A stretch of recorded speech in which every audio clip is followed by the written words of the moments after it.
నేను ఒక 3 రోజుల పాటు ఈ కరీంనగర్ పట్టభద్రుల టీచర్ ఎమ్మెల్సీ కోసం ప్రచారం చేసిన. ఒక 3 రోజుల పాటు నేను వరంగల్ టీచర్ ఎమ్మెల్సీ దానికోసం ప్రచారం చేసిన. ఎక్కడ పోయినా ఒకటే మాట, పట్టభద్రులుగా టీచర్లుగా అన్ని విషయాల పట్ల అవగాహన ఉన్నవాళ్ళుగా ఈసారి బీజేపీకే ఓటేస్తాం, కొట్లాడే వాళ్ళకే మేము అండగా ఉంటాం. కాంగ్రెస్ పార్టీని చూసినాం, టీఆర్ఎస్ పార్టీ పోటీ చేసే పరిస్థితి లేదు, ముఖం చెల్లితలేదు వాళ్ళకి, కాబట్టి డెఫినెట్గా మేము బీజేపీకే వేస్తామని చెప్తున్నారు.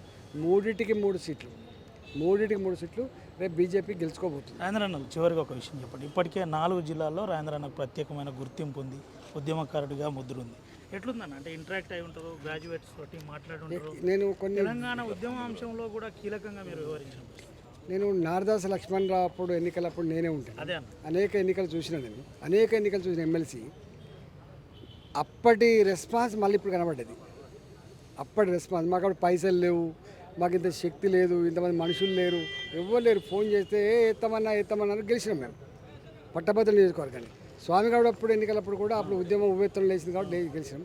మళ్ళీ ఇవాళ నేను కొన్ని వేల మంది, అప్పుడు ఎవరున్నా నేనే ఉంటుంది, కొన్ని వేల మందిని ఫోన్ చేసిన. అటువైపు టీచర్లు కావచ్చు, ప్రైవేటు కాలేజీల యజమాన్యాలు కావచ్చు, ఇక్కడ అన్ఎంప్లాయ్మెంట్ యూత్ కావచ్చు, ఎవరిని అడిగినా ఒకటే, అన్న ఇంకెవరికి ఇస్తామన్నా బీజేపీకి ఇస్తాం. ఇది వాళ్ళ నినాదం. చివరిగా విషయం చెప్పండి. ఉద్యమకారులను అందరినీ ఈటల రాజేందర్ మాట్లాడే ప్రయత్నం, తీసుకొచ్చే ప్రయత్నం, కన్విన్స్ చేసే ప్రయత్నం, బీజేపీలో జాయిన్ చేయించే ప్రయత్నం జరుగుతుందా లేదా? ఈటల రాజేందర్ అంటే ఒక ఉద్యమకారులే కాదు, ఈటల రాజేందర్ అంటే పొత్తుల సర్ది, అన్ని వర్గాల అన్ని పార్టీల నాయకులకు నేను ఫోన్ చేస్తే అన్న మంచిదంటోడే తప్ప ఎందుకు నీకు ఓటేయాలంటోడు ఇంతవరకు లేడు.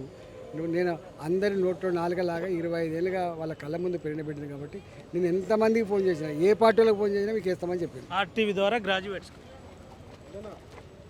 పట్టభద్రులారా, టీచర్లారా, సామాజిక స్పృహ ఉన్నవాళ్ళుగా, ప్రజలకు మార్గదర్శనం చేసే బాధ్యత ఉన్నవాళ్ళుగా, దిక్సూచిలాగా నిలిచేవాళ్ళుగా రేపటి భవిష్యత్తు కోసం, రేపటి మన భవిష్యత్తు కోసం భారతీయ జనతా పార్టీని గెలిపించాలని చెప్పి వినమ్రంగా విజ్ఞప్తి చేస్తాను.